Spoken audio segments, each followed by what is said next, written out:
और अब बात चुनावी राज्य छत्तीसगढ़ की, जहां विधानसभा के लिए चुनाव होने वाले हैं और बीजेपी कांग्रेस दोनों ही पार्टियों के लिए बहुत कुछ दांव पर है।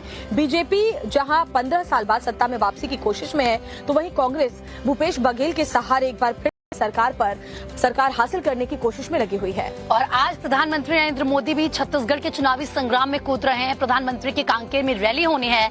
तो वहीं इस बीच टाइम्स नाउ नव भारत ने पूर्व सीएम रमन सिंह से खास बातचीत की है, आप भी सुनिए।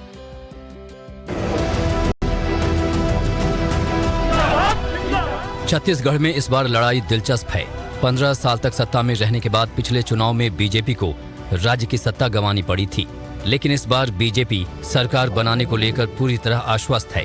ये दावा और कोई नहीं छत्तीसगढ़ में बीजेपी के सबसे बड़े नेता कर रहे हैं।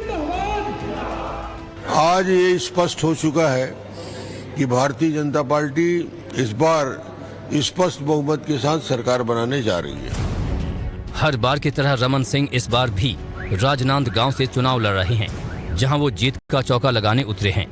रमन सिंह ने कहा है कि जनता खुद ही कांग्रेस को सत्ता से बाहर कर देगी। जन घोषणा पत्र के किए गए वादे का क्रियान्वयन करने में असफल रही है कांग्रेस सरकार।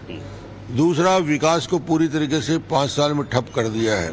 और तीसरा, करप्शन 15,000 करोड़ से ज्यादा का घोटाला इस सरकार ने किया हुआ। बड़ी बात यह है कि इस बार बीजेपी ने छत्तीसगढ़ में किसी नेता को प्रोजेक्ट नहीं किया है। रमन सिंह का मानना है कि जीत के बाद 1 घंटे में विधायक दल के नेता का चुनाव हो जाएगा। अभी सामूहिक नेतृत्व में चुनाव लड़ा जा रहा है और रिजल्ट आने के बाद बैठकर तय करते हैं, विधायक दल तय करता है और विधायक दल का नेता तय हो जाता है।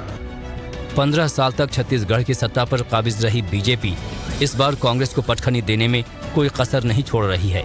जनता क्या फैसला करती है, इसका पता तो 3 दिसंबर को ही चलेगा।